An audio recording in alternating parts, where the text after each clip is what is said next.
começando mais um episódio do Roundcast, o seu melhor podcast feito por médicos para todos. E hoje nós vamos fazer um episódio muito legal, um bate-papo que eu já estou um tempão querendo fazer. Foi difícil achar a agenda dos meus dois queridíssimos convidados de honra aqui, meus grandes amigos. E é um tema muito interessante que eu tenho certeza, muita gente pergunta e vai ser sucesso total esse bate-papo aqui, né? Nós vamos falar hoje sobre o dia a dia no Instituto Médico Legal, as perícias médico-legais e como é que é a vida de um técnico de necrópsia que trabalha na Polícia Civil do Rio de Janeiro. E aí, eu tô com as duas melhores pessoas que poderiam para bater esse papo comigo. Aqui na minha frente, Maxwell Almeida. Eu tô com um breve currículo aqui e eu vou deixar ele se apresentar. Meu grande amigo Maxwell Almeida, da minha turma de técnico policial de necrópsia. Ele que é, desde 2010, técnico de necrópsia da Polícia Civil. É fisioterapeuta desde 2008 pela Uniswan. Professor universitário de morfologia e anatomia na Unigama. Professor de cursos preparatórios para concurso público, como Folha Dirigida, FAEPOL e Projeto Aprovação. Maxwell, seja muito bem-vindo. Obrigado aí por ter aceito o convite e uma honra te receber aqui. Eu que agradeço a oportunidade. Finalmente a gente está aqui. É um prazer estar no Roundcast. E hoje a gente tem muito conteúdo aqui para agregar a todos vocês que têm interesse em saber como é exame de necrópsia, como é o dia a dia no IML, como é realizado os exames. Então, tanto o Rubens Guidini quanto eu, a gente tem muita informação para trazer a todos vocês. Maravilha, maravilha. E aqui também, então, na minha frente, meu outro grande amigo, Rubens Guidini, né? Ele que também é técnico policial de necrópsia pela Polícia Civil do Rio de Janeiro desde 2005. Ele é o nosso veterano aí, né, Max? Bacharel em Direito desde 1999 pela SUESC. Enfermeiro desde 2005 pela Estácio, formado em gastronomia pela Uniswan em 2011, já foi chefe do Bistrô Simpósio, já trabalhou com Claude Trogot e fotógrafo profissional e mergulhador. Tem mais alguma coisa aí para essa lista aí, Rubens? Tem sim, eu sou também macumbologista forense. Rubens, obrigado aí por ter aceito. Irmão, prazer estar aqui, cara. Seja muito bem-vindo, uma honra pra mim. Tava com saudade de você daqueles nossos plantões lá, né? Quando Pois você tava é, na né? sede, Muito tempo que a gente não se encontra aí, né? É verdade. E beleza, galera. Então, olha só. Para começar o nosso bate-papo animado aqui, eu queria que vocês falassem um pouquinho da trajetória, como é que vocês chegaram até lá o concurso público da Polícia Civil, né? Explicar um pouco mais como é que funciona também essa carreira de técnico de necrópsia. Muita gente não sabe, né? Que é, por exemplo, que é um cargo da Polícia Civil do Estado do Rio de Janeiro, né? E qual é a atribuição do técnico de necrópsia. Mas antes da gente entrar nisso, conta um pouquinho como é que foi a trajetória de vocês. Max, começa aí. Beleza.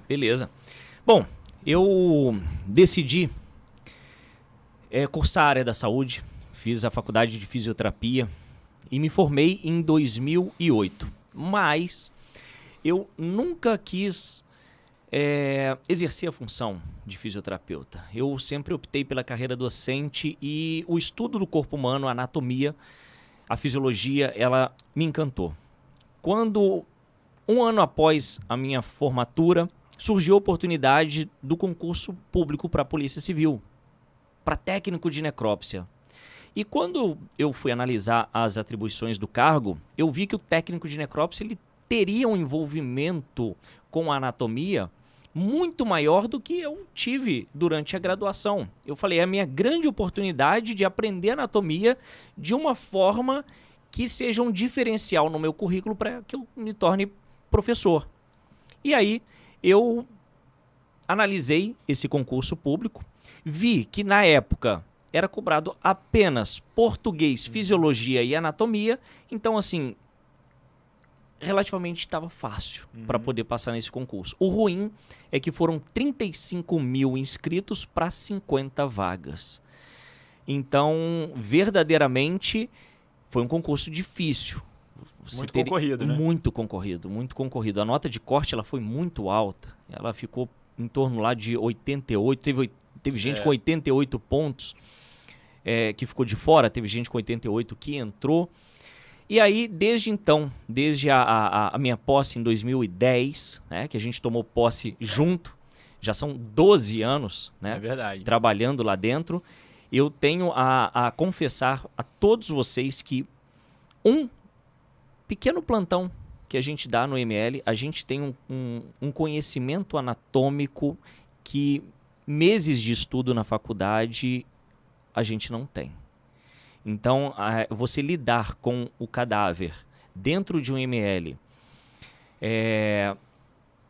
observar, estudar, analisar as estruturas anatômicas ali, dá um gabarito, dá um conhecimento diferenciado. Então, isso aí realmente foi um combustível no meu conhecimento que me proporcionou tornar professor de faculdade, professor de preparatório. Então, hoje, eu acabo auxiliando muitas pessoas a também ter êxito nesse concurso, né? Porque, lembrando, a Polícia Civil do Brasil inteiro precisa de técnico de necrópsia.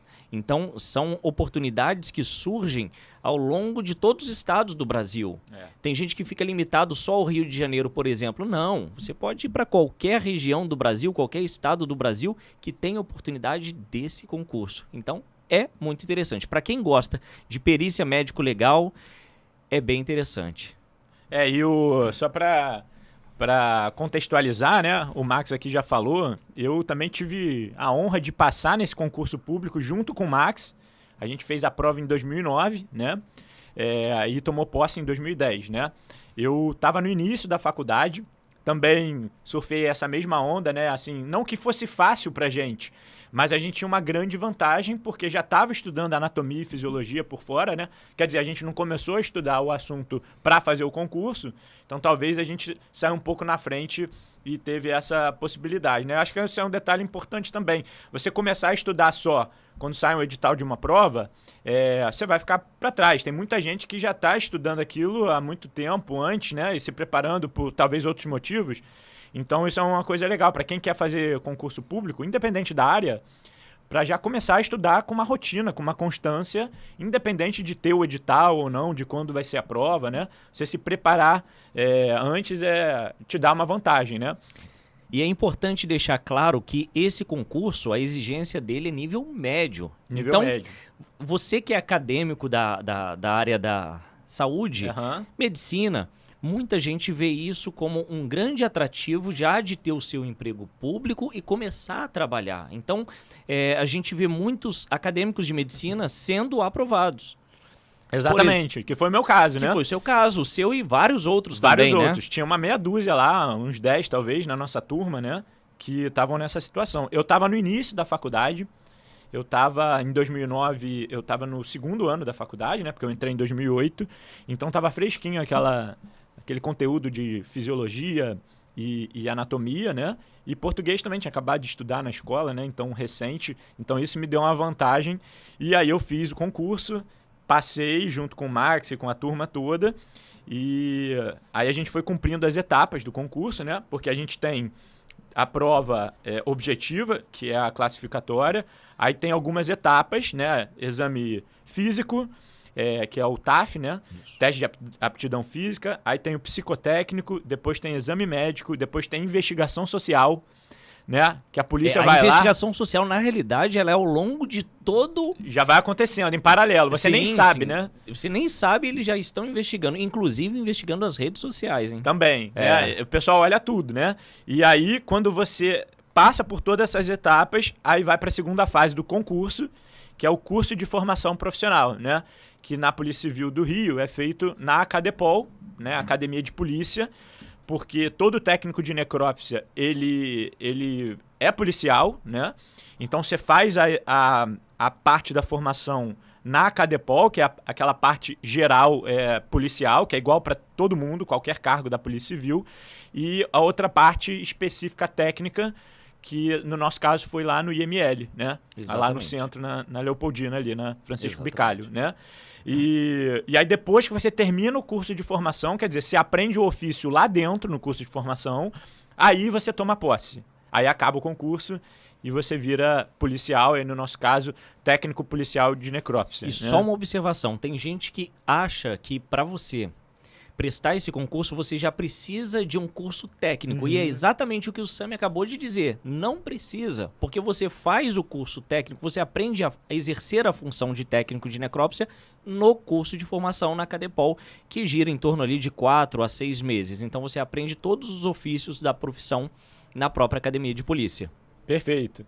Então, agora saber um pouquinho de você, Rubens. Como é que foi tua trajetória até chegar? O Rubens que, quando a gente entrou, eu e Max, o Rubens já era o veterano lá. Ele ensinou pra gente, inclusive, foi a nosso fazer professor. necrópsia. Foi nosso professor lá no curso de formação, durante a academia de polícia, né? E um grande mentor e referência pra nós, pra turma toda, né?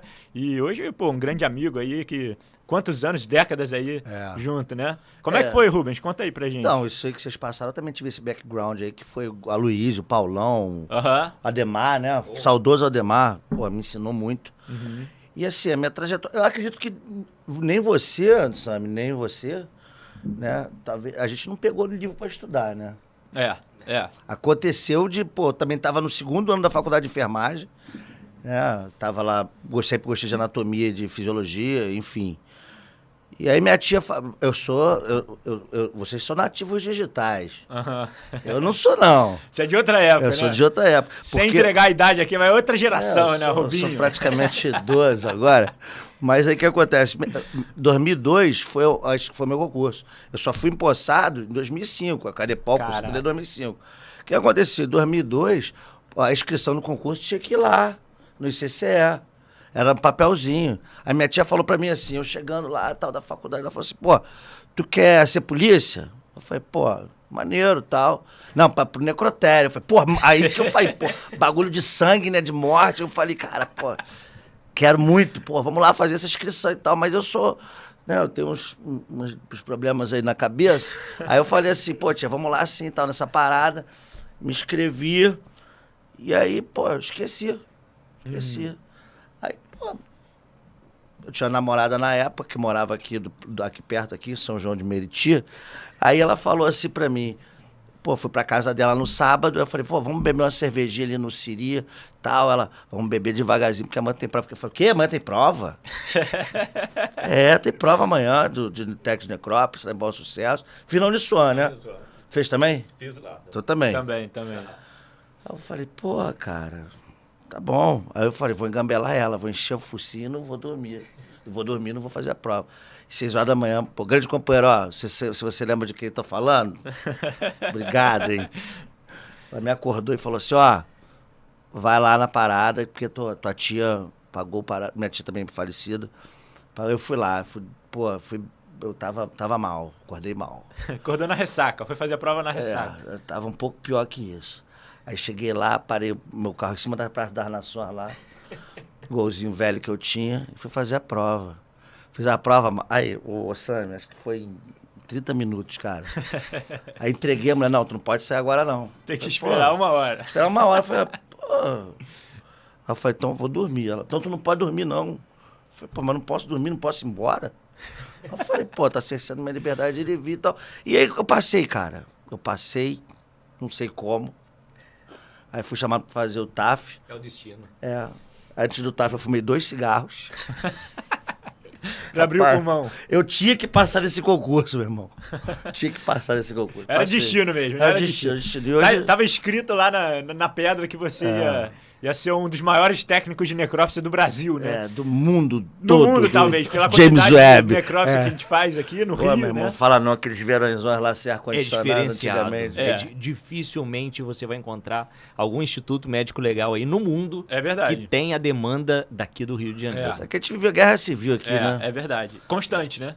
Pessoal de São Paulo aí, galera de São Paulo, pô, os caras são amigos pra caramba mesmo. Eles vieram pra cá só pra ver ferimento de projétil de alta energia. De alta energia, fuzil, né?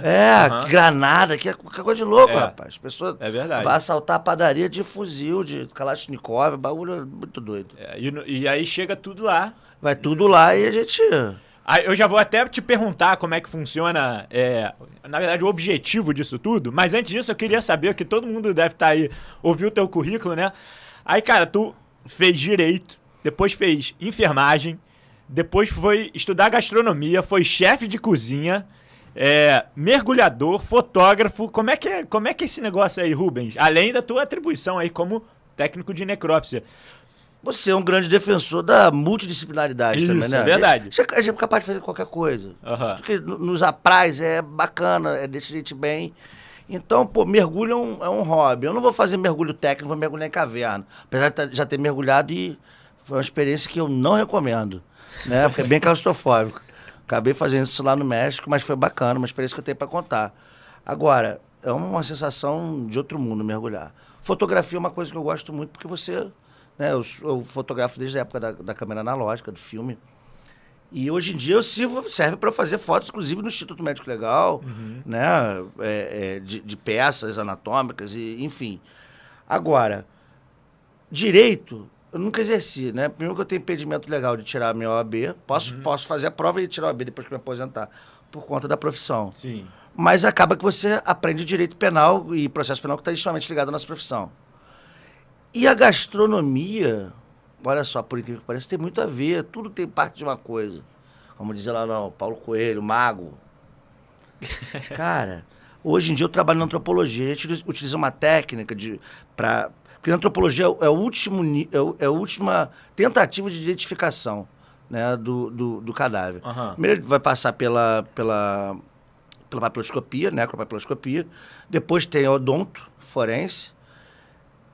Tem o DNA, mas o DNA, assim como a antropologia, assim como qualquer outro método de identificação, é por comparação. Então, não adianta eu colher o DNA de alguém que eu não tenho com quem comparar. O que a antropologia faz? Ela vai fazer um perfil antropológico de exclusão. Ele vai dizer ancestralidade. Obrigado, Andrei, ó. Ancestralidade, vai dizer altura, vai dizer sexo, vai dizer idade, isso é só através do osso. Então, a família está procurando alguém com aquelas características, você já exclui um perfil aqui, e aí você pega o DNA para testar. E às vezes até o odonto forense pega também e consegue ver, né, por esse perfil de exclusão. Não, legal. Deixa eu até aproveitar esse teu gancho, sem querer te cortar, porque você entrou num assunto interessante que é a dúvida de muita gente. Muita gente confunde até. O técnico de necrópsia, ele é policial civil, Sim. certo? Você só pode ser técnico de necrópsia dentro da medicina legal na Polícia Civil. Isso é uma atribuição exclusiva da Polícia Civil. Ah, eu sou técnico de necrópsia laboratorial, de serviço hospitalar, tudo bem, mas é um outro tipo de necrópsia, certo? E aí que é a grande questão. Qual é a função do IML? Qual é a função do técnico de necrópsia dentro do IML? Porque aí eu só vou dar uma observação antes, né? A Polícia Civil, ela é, pela lei, a polícia investigativa, certo? Que muita gente chama de polícia judiciária, né? Ela é diferente da polícia militar, por exemplo. Que é de prevenção. Que é uma polícia que tem... A função dela é evitar que o crime aconteça, certo? Ostensiva. Então ela é polícia ostensiva. Tá lá o policial fardado, aquela viatura pintada, com a sirene ligada, né? Eles ficam circulando na rua para evitar que o crime aconteça, basicamente, né? E a polícia judiciária, que é a polícia civil na esfera estadual, em qualquer estado, ela serve para investigar o crime depois que ele aconteça, certo? Sim. Então não é a função primária da polícia civil evitar que o crime aconteça. Ela atua pós-crime. Ela serve para investigar, trazer elementos investigativos, transformar isso em elementos jurídicos, para aí sim o Ministério Público poder oferecer aquela denúncia e o juiz vai julgar lá para você condenar um culpado. O juiz pode aceitar ou não a denúncia. Aceitar ou não a denúncia, né? Então, o papel da Polícia Civil, só fazendo essa introdução, é fazer investigação de crimes. Sim. Né? E como o Instituto Médico Legal ele é um órgão da Polícia Civil, ele faz parte da polícia, né? Sim. É um instituto técnico de medicina legal. É o braço técnico, é um dos braços técnicos da Polícia Civil. É isso, que tem o Departamento Geral de Polícia Técnico-Científica, dentro da Polícia Civil, que serve para levantar os elementos técnicos e científicos que possam contribuir na investigação criminal. Com provas né? técnicas. Provas técnicas. E dentro delas, a parte médico-legal, que ou seja, que avalia qualquer tipo de vestígio que tenha no corpo humano, em pessoas. No cadáver, né? No cadáver, ou em vivo, né? Quando a gente fala corpo de delito. Corpo de delito, né? Estupro, lesão corporal e várias outras crimes que possam deixar vestígio em pessoas. Aí a perícia técnica, nesse caso, é a perícia médico-legal, que é feita no IML, basicamente, né? Feita essa introdução toda, para que serve, então, o técnico de necrópsia na prática? Para tudo. Na verdade, para tudo. Na verdade, não só o técnico, o legista também. Acaba que todas essas... eu ia falar cargo, mas não seria cargo. Todas as atribuições. Elas se imiscuem, né? Sim. Né? Elas meio que se tangenciam. Por quê? O titular, o autor do laudo é o perito legista. Ele que tem a fé pública para escrever. Uhum. Só que ele tem que contar também com a expertise do técnico. Sim. Porque não é ele que coloca a mão. Então o técnico tem que trabalhar em parceria direta com o médico. E o médico em parceria direta com ele. Então acaba se tornando, na maioria das vezes, uma grande amizade, né? Porque é aquele bate-bola contínuo. E a gente aprende muito e um aprende com o outro. Isso é muito bacana. É um trabalho de confiança bilateral. Bilateral. É. Porque o médico, tem um monte de atribuição. Ele tem que, hoje em dia já não tem mais a função do digitador, o médico tem que digitar o laudo. Uhum. Que é um trabalho enorme. Ele tem que subir o laudo pro sistema. Ele tem que botar no sistema e tal. Então ele fica atolado de coisa, humanamente impossível. A quantidade de cadáver que a gente lida, o cara tá 100% ali, ele presta atenção. Mas sempre alguma coisa ali pode escapar e eu também posso já escapar. Né? Então um tem que tomar conta do outro. Tem que ombrear. Então... a gente acaba trabalhando junto, eu tento mostrar o máximo possível. A gente já tem esse costume já de já ver o cadáver, já imagina o que seja, pela experiência. Às vezes até ver a pessoa viva já está sabendo que ela não está legal, né? Uhum. Já sabe o que está acontecendo com ela, que daqui a pouco vai virar cliente. Mas assim, já sabe. Claro que o cara sim. tá com mais CIT e tal, você como médico sabe também, né? Tá com uma falência hepática, tá com não sei o que. Já vê ali. E aí já dá a direcionada pra necrópsia, o período também, eu acho que é isso também e tal. E fora isso, cara, a gente não tem motorista policial, uma função que foi extinta. Uhum. Então, por exemplo, aí tem que fazer algum serviço externo, como por exemplo, exumação, que a função minha agora é do Pacheco. Não sei se você lembra do Pacheco. Sim.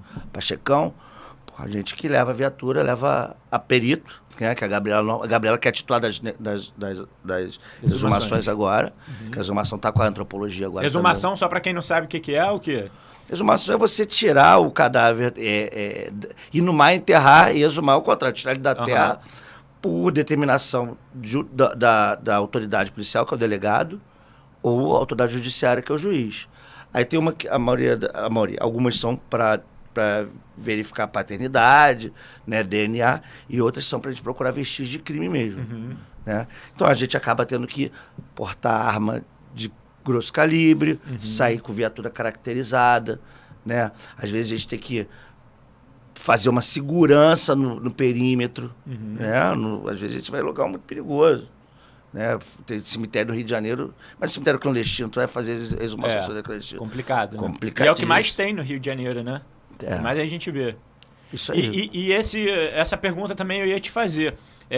No dia a dia, você acaba saindo muito na rua, fazendo investigação fora do IML, tem que entrar em operação policial, ou são situações tipo essa, mais quando você vai fazer exumação, que você tem que sair de viatura, de fuzil? Não, etc. investigação, isso a gente não faz. Eu particularmente não faço.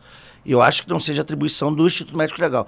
Nossa atribuição legal é procurar vestígio em cadáver. Assim como a do IFP e do ICCE é procurar vestígio em coisa. E o IPPGF, que é o Instituto de Pesquisa Genética e Forense, é de trabalhar com DNA. São os 4 braços da Polícia Técnica. Então a gente tem que... E a parte de investigação já é mais com a tiragem. É claro que a nossa investigação, ela ocorre, mas ela fica...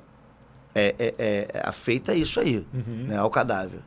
Ô Max, e você como anatomista aí, professor e tal, como que você vê essa visão mais técnica da necrópsia, né?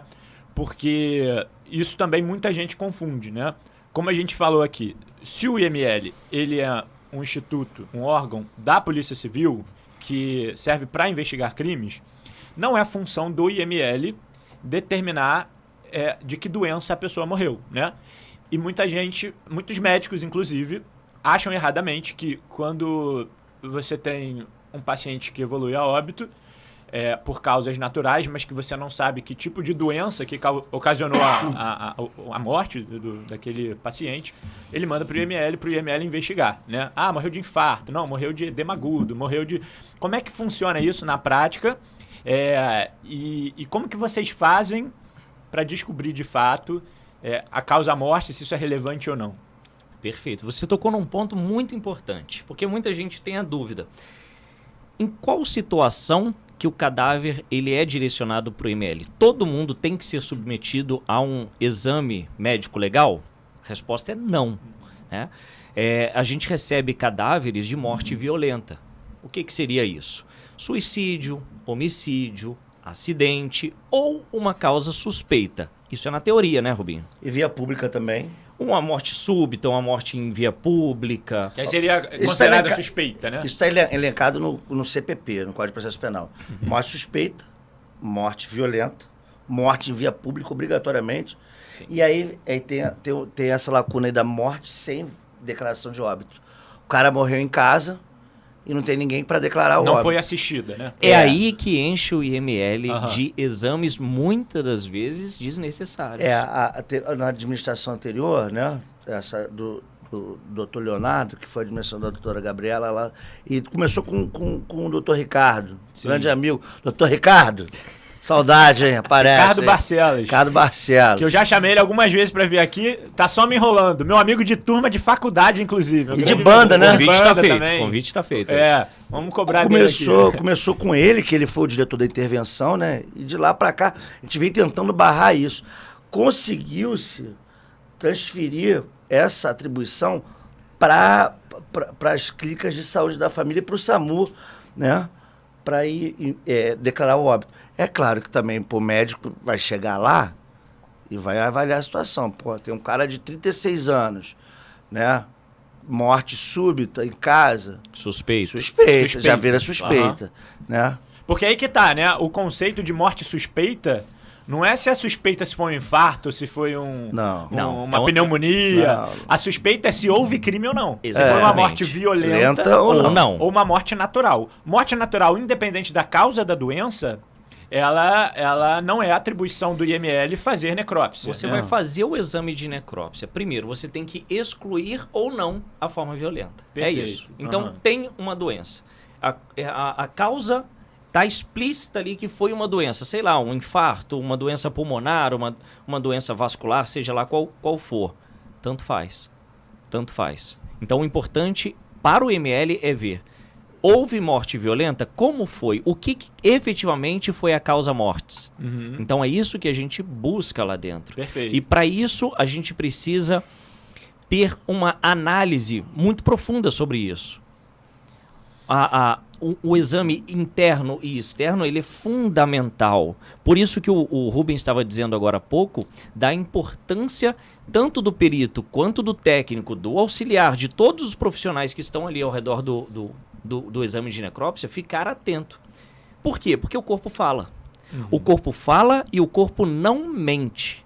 Tudo que você observar ali, você pode ser elementos importantes para determinar a causa da morte. Mas eu não cheguei a uma definição. Eu não consegui macroscopicamente analisar o que de fato levou esse indivíduo à morte. Não tem problema. Nós temos o apoio de laboratórios. Nós temos o laboratório de histopatologia e o laboratório de toxicologia forense que nos auxiliam também caso haja alguma dúvida. Às vezes o indivíduo fez o uso de algum entorpecente, né? Então a gente faz uma coleta de sangue, de fígado, de urina, para poder ver se há um indício de alguma contaminação por alguma droga que possa ter causado a morte dessa pessoa. Então o exame ele é muito mais complexo do que simplesmente o que acontece ali na mesa. Legal. Inclusive como para ajudar numa investigação de um possível homicídio, né?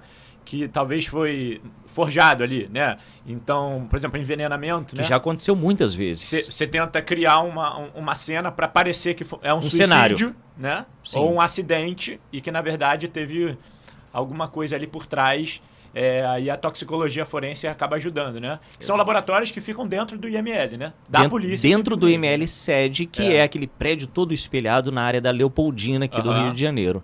Ali é a parte central. O que o Rubens estava dizendo agora há pouco sobre a demanda de exames, só para vocês terem uma noção da quantidade de exames, anteriormente a gente batia uma média de 30, 40 exames ao dia. Hoje diminuiu um pouco. Né? A gente tem entre 20 e 30, mais ou menos, por dia, o que é muita coisa. Muita coisa. É muita coisa.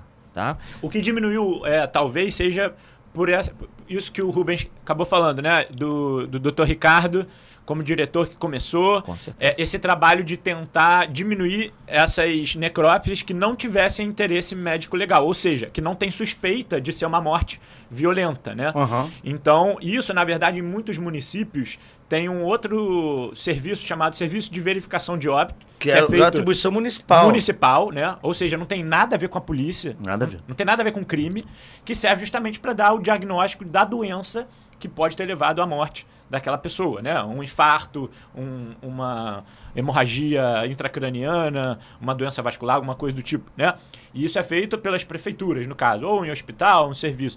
No Rio a gente não tem isso, né? Infelizmente. E aí acaba que muitos médicos, às vezes, estão lá de plantão no hospital e aí o paciente que tem uma causa base de uma patologia e acaba falecendo, ele fica inseguro de dar o atestado de óbito, né, de colocar um diagnóstico, não sei o que foi, não assisti e tal, manda pro IML. E aí acabava chegando lá, né? Então, só para falar um pouquinho, para vocês entenderem como é que é o fluxo, né?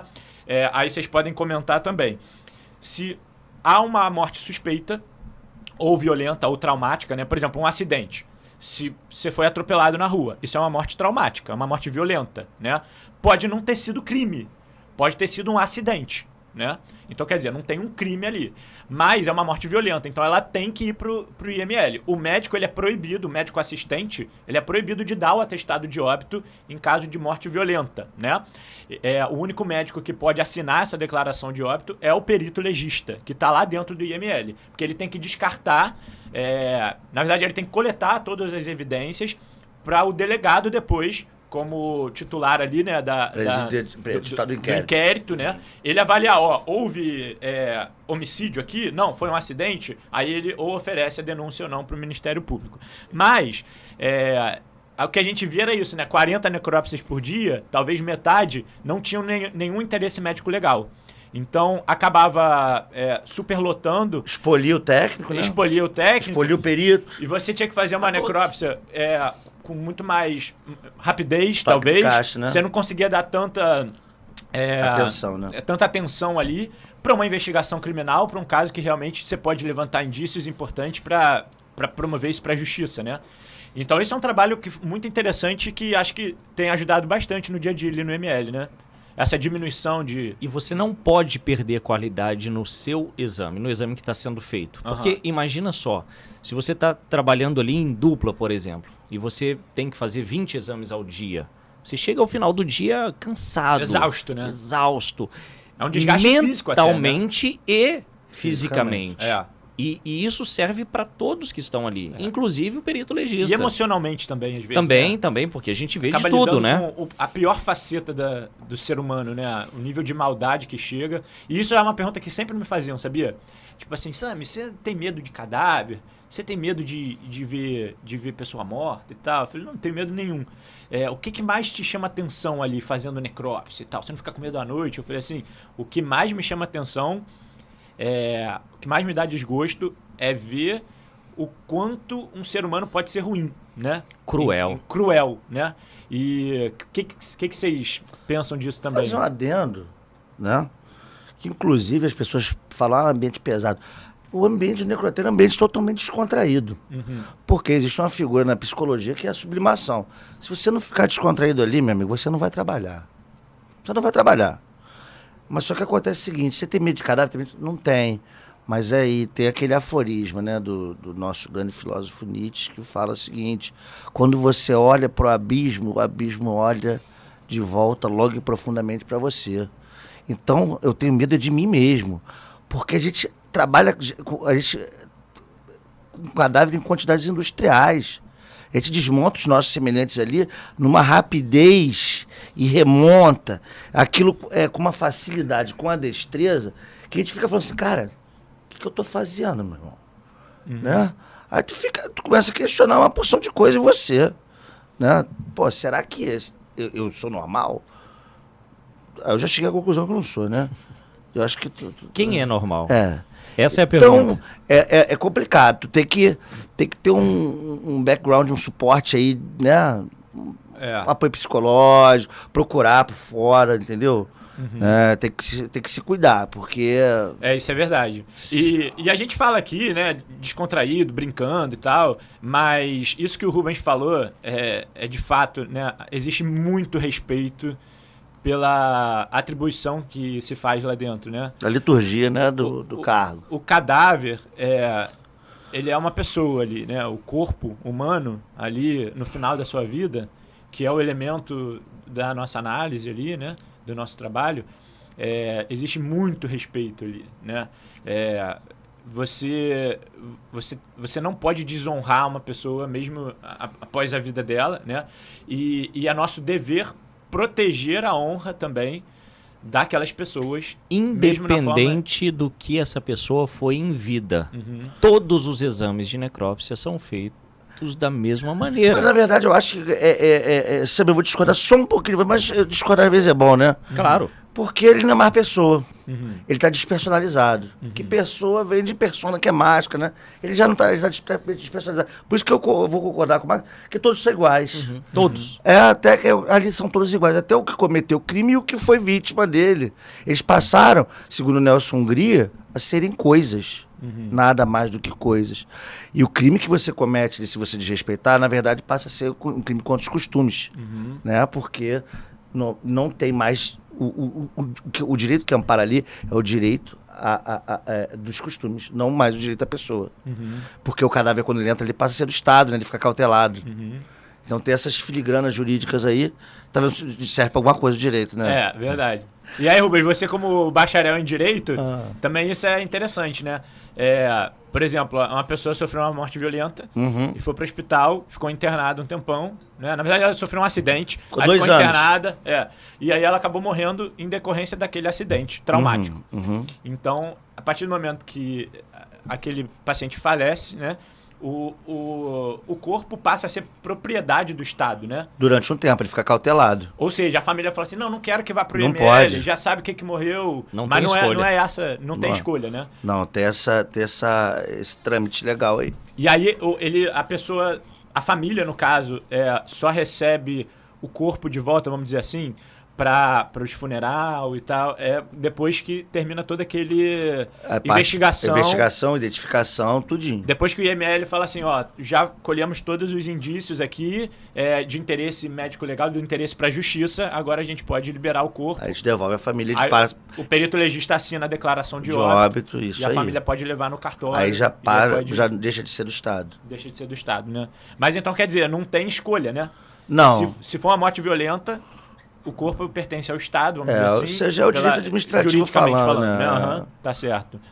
E muita gente deve ter essa dúvida. A gente está aqui falando e tal como se fosse algo comum, né? Porque no nosso dia a dia.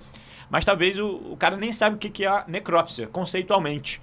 O que é, Max? Conta aí um pouquinho você com a tua visão mais acadêmica aí. Beleza. Falando em si da necrópsia, a primeira coisa que a gente tem que fazer é analisar o corpo. Analisar o corpo de que forma? Da forma que ele chega até o IML, com as suas vestes, fazer o que a gente chama de uma ectoscopia. Então, analisar o corpo com as suas vestes, o exame externo do cadáver, qualquer indício, qualquer marca que possa ter ali no corpo, e só após essa análise que a gente faz a análise das cavidades. E aí a gente começa a analisar a cavidade craniana, torácica, abdominal, pélvica, tudo que possa estar relacionado com a causa mortis. Então, assim, é um exame completo, sendo ele externo e interno, macroscópico e microscópico, caso seja necessário. Então, por isso que tem uma gama de profissionais no IML. Ali, além de trabalhar o auxiliar, o técnico, o perito legista, ainda tem o papiloscopista, né? Tem vários outros profissionais que ajudam no entorno do exame. Então, é algo muito complexo, é algo demorado. Às vezes, o próprio familiar, ele tem uma ânsia de que seja liberado rapidamente o corpo. E não é assim. É algo extremamente demorado, um trabalho complexo. Acho estranho isso, essa pressa, porque Michael Jackson nos Estados Unidos demorou um mês a necrópsia do cara, um mês. É verdade. Aí, imagina se o Michael Jackson morre aqui. Tem que fazer ele na hora, rapaz. E aqui eles querem que seja liberado em um dia. Um dia. Em uma hora, talvez. Acho que talvez pela quantidade de exame que a gente faz, Pois é, né? Tem que ficar correndo com as coisas. E aí que tá, né? Assim, a gente, claro, entende o sofrimento da família, né? De aquela ansiedade, deve ser um momento extremamente ruim, angustiante. Luto, né? Mas o papel do IML naquele momento é reunir as informações são pertinentes para a justiça, né? Para resguardar a própria família isso também. Isso não pode ter pressa, né? Para isso não pode ter pressa. Até porque se aquele cadáver ali foi vítima de um homicídio, por exemplo, aquele é o momento chave principal para você poder levantar os indícios para condenar o culpado ali, né? Então, quer dizer, tem que realmente ser feito com cautela. E cada caso é um caso ali, né? Às vezes o exame é rápido, né? Isso que o Max falou é interessante. Você começa com o exame externo, depois você vai para o exame interno, né? Exato. Você vai avaliar as cavidades, né? Então, faz uma incisão no couro cabeludo, serra o crânio, sim, né? Para sim. você ver ali a cavidade intracraniana, depois você faz a abertura do tórax, do abdômen, né? Só para o pessoal de casa ter uma ideia, o exame de necrópsia ele vai variar aí entre meia hora e 3, 4, 5 horas, ou talvez mais do que isso. Eu já fiz necrópsia de 9 horas. Então, um exame de necrópsia, imagina numa demanda de 20, 30 necrópsias ao dia para 1 ou 2 técnicos. Então é muita coisa. Então é trabalhoso, é estressante, cansativo. Então, por isso, para quem gosta da área, tem que se atentar a todos esses detalhes que a gente está falando aqui, né? Do trabalho físico, mental também. E nesse gancho aí, você acha que, por exemplo, para um estudante de medicina que está começando a faculdade, igual eu estava lá na época, você que está ali no dia a dia com muito aluno também, né? Você acha que é uma boa opção de carreira, um bom concurso público para alguém que está no início de ou na faculdade de medicina ou de qualquer outra área dentro da saúde, para fazer o concurso público para técnico de necrópsia? Olha, Sami, a minha melhor escola até hoje foi o IML, o meu melhor professor foi o cadáver. Então eu afirmo para você que quer conhecer verdadeiramente o corpo humano, o contato com um cadáver fresco, vamos dizer assim, ele te proporciona um aprendizado muito melhor do que um cadáver formalizado de uma faculdade, né? Aquele cadáver escuro, rígido, destruído, né, pelos próprios alunos. Isso quando a gente tem um laboratório de anatomia molhado. Porque a realidade hoje em dia, cada vez mais, peça sintética. É a peça sintética, é o material de plástico, estudar anatomia no plástico. Isso é uma realidade hoje em dia. Então, assim, eu vejo isso como um ponto muito negativo no aprendizado da anatomia. Então, se você quer verdadeiramente aprender anatomia, você vai aprender anatomia no cadáver. É verdade. Isso aí, sabe quando eu percebi que isso que você está falando é verdade? Quando eu entrei na residência de cirurgia geral. E aí eu começava a operar e aquela visão tridimensional da anatomia real ali, não é aquela que você vê em livro ou em cadáver ou em esquema. Só bota, né? É diferente. Cara, é totalmente diferente. É outra anatomia. Tem sangue, né? Exato. E assim, é um enorme aprendizado aquilo. E até fisiopatologicamente também, né? Eu tive grandes mestres ali, nós temos, né? Excelentes peritos-legistas lá no IML, médicos extremamente experientes que, putz, ali foi uma aula para mim. Eu aprendi muita coisa durante a minha faculdade de medicina ali, fazendo necrópsia junto com o médico, né? E tanto que eu acabei me apaixonando pela área e aí eu fiquei 12 anos esperando o concurso para perito legista. Isso é importante falar que isso. saiu agora e eu tive o prazer, uma felicidade enorme de ter passado também nesse concurso. Tô nas etapas agora, esperando, né? E tá rolando também, em andamento, né? O concurso para técnico de necrópsia e o auxiliar de necrópsia, né? Que são dois cargos também da Polícia Civil. De né? perito também tá rolando, Perito tá? também, que eu tô aí nas fases do concurso aguardando. Nas cabeças, né? E você não é um único exemplo disso. Tem muito acadêmico de medicina que entra para o cargo de técnico ou auxiliar de necrópsia e depois que se forma presta o concurso para perito legista. Isso que eu ia falar. Que tu perguntou. E continua na Polícia Civil, só troca o cargo. Ele perguntou se era opção, se era boa opção. Acho que é ótima opção. Claro. Excelente, Tu é a prova aí. É. Começou como técnico, Claro. passou para perito. Ricardão, era oficial de cartório. Oficial de cartório. Virou perito legista. Foi fazer medicina por causa da polícia. Exatamente. Trabalhava em delegacia, fez medicina, tava no finalzinho, passou para perito legista, conseguiu, tomou posse e virou diretor. Virou diretor, mano. Né? E agora é diretor lá da Volta Redonda, né? Não, agora ele é Sul-Fluminense, né? Da regional, né? De polícia técnico-científica. Ou seja, você vai subindo degraus dentro da própria polícia. Então isso é muito interessante. Você vai trocando de emprego de acordo com o seu próprio mérito no concurso público. Então fica a dica aí para todo mundo que se interessa. Teve gente que começou... Muitos casos de pessoas que começaram a cursar medicina depois de estarem lá dentro, né? Sim. O próprio Araújo, né? Sim. O Pedro... E uma pergunta aqui, ó. Vocês se sentem mais técnicos de necrópsia, no sentido estrito, ali da palavra, ou mais policiais civis? 2 perfis diferentes, hein? Como que é? Cara, eu me sinto os dois, cara. Assim, eu sou muito técnico de necrópsia. Sou muito técnico, eu gosto muito de cadáver. Adoro cadáver, não vivo sem cadáver. E assim, eu gosto muito do meio policial, cara, da investigação. E, cara, não vejo muita diferença, não. Eu não vejo diferença, não. Você já vê com aquela visão holística de técnico policial de necrópsia. É, policial de necrópsia. Não só aquela função estrita ali, técnica, mas que você está num contexto de trabalhar para investigação. Para investigação. Mesmo, né? Eu tô ali fazendo a necrópsia muito bem feita, tem que ser bem feita, e sair dali ter que fazer um serviço externo, levar uma autoridade, como eu tive que fazer algumas vezes, que, né, às vezes demanda, e você tem uma autorização para dirigir a viatura oficial. Normalmente, se você tiver isso, você vai ser chamado para resolver alguma coisa, vai apagar algum fogo. Então vem cá, meu filho, vamos lá, e tu vai resolver isso. Vai fazer a segurança da fulana ali, entendeu? Isso aí... Porque por mais que seja uma atribuição técnica, né, de fazer perícia médico-legal, faz parte da atividade policial. Parte da atividade policial. Então... Isso é que a gente vem brigando por conta dessa adequação, né? Porque futuramente, né, eles vão tentar montar o ciclo completo de polícia aqui no Brasil, né? E cargos que não estejam afeitos diretamente à atividade policial, eles podem ser extintos. Então a gente não pode também falar, não, eu só faço, não, você tem que fazer tudo. Né? Você tem que ser o super técnico. Sim. Né? Porque acima de tudo, policial, né? Eu digo mais. Pessoal, vocês me desculpam, não é provocação, tem que falar ali naquela câmera. Pessoal de delegacia, eu faço serviço de delegacia, mas o pessoal de delegacia não faz meu serviço, não. É verdade, não é pra qualquer um, não, né? Não faz, não. Nosso não faz, não. Ou seja, um complementa o outro. Sim. Não tem como. É policial civil e técnico de necrópsia. É a questão da justiça também. Então, quem trabalha ali tem que ter um bom senso de justiça.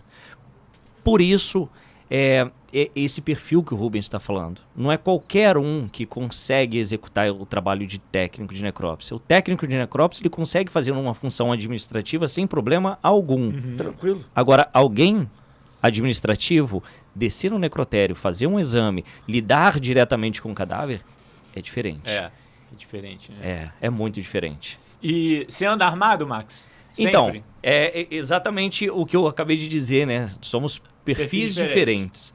Por exemplo, a habilitação para dirigir viatura, a permissão, né? A DVO. O Rubens tem, eu não tenho. Agora, o porte de arma todos nós temos. Não é sempre que eu estou armado. O Rubens, ao contrário, né? Você anda sempre armado, Rubens? Ando. Sempre armado? Sempre. Então, tem isso. Tem isso. O Rubens, ele faz atividade externa, como ele disse. Ele vai ao cemitério, faz exumação, participa da exumação. Eu não. A minha atividade hoje, ela se limita ao interior do IML. Então eu chego no ML, trabalho ali no ML e vou embora para casa. O Rubens não. O Rubens faz atividade fora do ML. Então são perfis diferentes. O interessante de estarmos junto aqui hoje é exatamente isso. Trazer visões diferentes da mesma profissão no mesmo ambiente de trabalho. Mas na verdade não foi nem algo que eu procurei, foi demandado, né? Foi demandado, porque a Gabi tem a doutora Gabriela, desculpa, ela tem esse perfil operacional, né? Então, como eu sempre trabalhei muito tempo, trabalhei com ela durante muito tempo, a gente acabou criando uma parceria muito forte, então ela foi me colocando em determinadas situações, tu vai ter que fazer isso, e pronto, a gente vai aprender, vai fazer. E tem situação ali que você não tem muita escolha, né? Você tem que estar preparado, até porque você está dentro de uma viatura policial com a sirene ligada e tal, né? Tem que estar armado ali, né? Para qualquer tipo de conflito esperto, e tal. Faz parte da atividade policial, né? Faz. Então, o combate ao crime, ele exige isso, não tem jeito. Muitas das vezes a gente dá suporte a tragédias, por exemplo, como aconteceu nesse ano na região serrana, em Petrópolis, né? Por diversas vezes a equipe daqui do Rio de Janeiro subia a serra para poder dar um apoio lá em cima, né? Porque Teresópolis também que vocês foram. Eu me lembro de 2011, eu acho, né? Se eu não me engano. Friburgo e Teresópolis ali. A gente fez uma força-tarefa praticamente Angra dos Reis. Angra dos Reis, também. Né? Volta e meia acontece. E quer dizer, é uma morte violenta, né? Apesar de ser uma tragédia, uma catástrofe natural, mas é uma morte violenta, né? É uma morte traumática. Então, precisa Todos passar vão pro ML. Pela perícia médico-legal no IML, né? Então, nesses casos, assim, a gente acaba fazendo uma força-tarefa e indo para a linha de frente ali, para onde precisa. Né? A gente dá um suporte para o Estado. Então, independente de qual lugar do Estado do Rio de Janeiro aconteça essa tragédia, a gente está à disposição. Mas é legal vocês falarem isso, porque vocês têm um perfil realmente um pouco distinto entre os dois, né? Mas se complementam muito bem, trabalham junto em dupla já há mais de uma década, né? Talvez, exatamente, né? 12 anos 12 anos na mesma equipe ali no dia a dia, é muito legal isso. E mostrando exatamente que lá na polícia técnica, né, no IML, tem espaço para tudo que é tipo de perfil, né? Tem. Muita mulher. Técnico claro. de necrópsia também, né? Que gosta de andar armada ou que não quer. Tem gente que recebe o porte de arma e nunca nem foi pegar arma, né? Nem tem arma, né? E aí, quer dizer, tem espaço para todo mundo, né?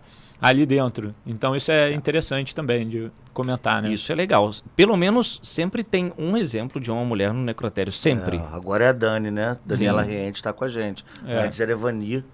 Mas é minoria, no necrotério é minoria, né? É minoria, mas pelo menos um exemplo sempre tem. Tem que ter, para mostrar que mulher é capaz de trabalhar assim lá. E nos concursos também, né? Cada vez mais mulher na polícia, de forma geral, seja na parte jurídica ali de delegacia, né?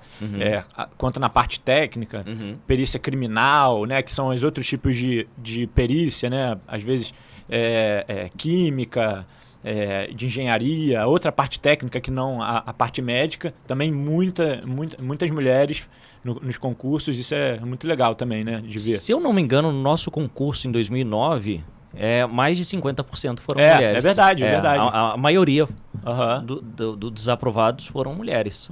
Então é importante a gente destacar isso, porque muita gente acha que é uma atribuição só para público do sexo masculino.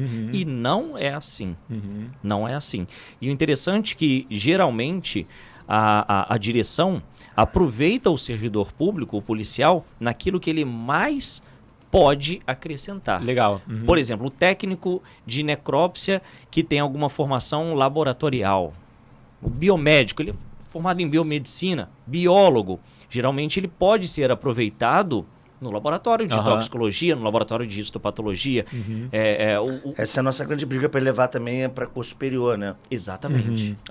Verdade. Porque ainda... Acho que é o que a gente almeja. É o único concurso na Polícia Civil que ainda é nível médio, né? Que é o técnico de necrópsia. E auxiliar fundamental. Mas acho que a tendência é acabar, né? Vai ser tudo curso superior. Até porque a maioria esmagadora dos aprovados tem algum vínculo com o nível superior.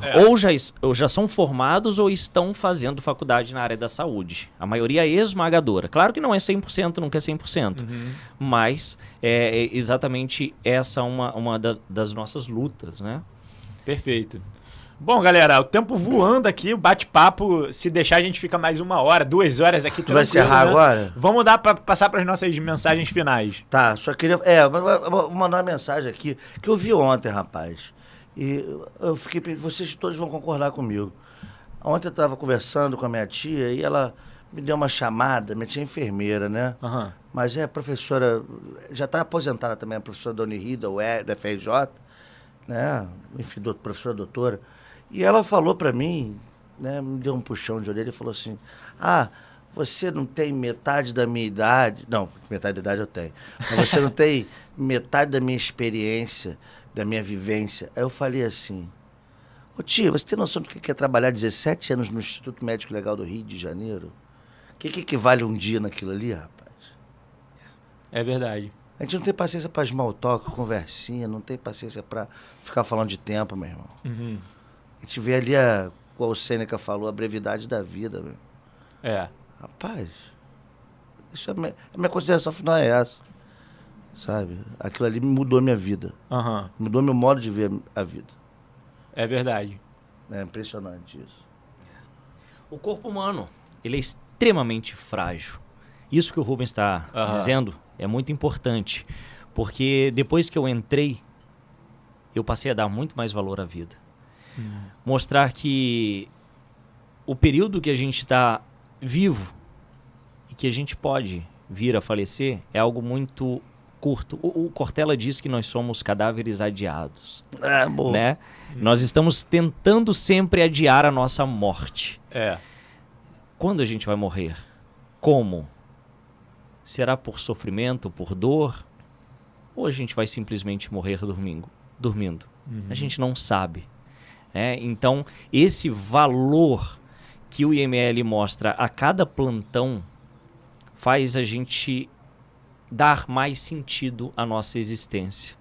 Mostrar que a nossa vida, a gente não pode estar aqui simplesmente de passagem. A gente tem que dar um significado para a nossa vida, para as pessoas que estão ao nosso redor. Ajudar as pessoas, servir as pessoas. Sem Fantástico. dúvida. Então isso é muito importante. Eu acho que se não fosse o IML, eu jamais abriria os olhos para isso.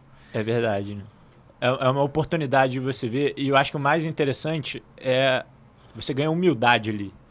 Você vê Tem que ser humilde. você lidando com a morte diariamente, você fica humilde, né? Você vê que ninguém está acima de ninguém, que no final a natureza ela é soberana e todo mundo termina exatamente da mesma forma. A morte é né? inexorável. E aí você pensa, cara, qual é o meu papel em vida nesse mundo, né?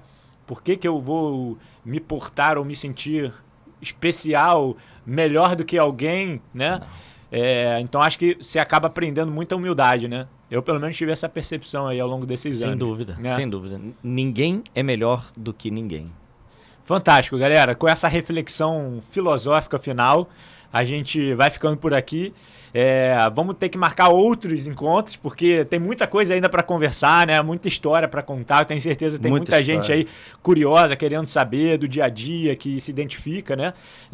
Mas a gente vai marcar para um segundo momento, com certeza. Vai ser uma honra recebê-los. Um prazer. Muito obrigado, Rubens. Muito obrigado, Maxwell. E se você ainda não se inscreveu no canal, curte o vídeo, bate no sininho, se inscreve, compartilha, manda nos grupos de WhatsApp, de turma, de família.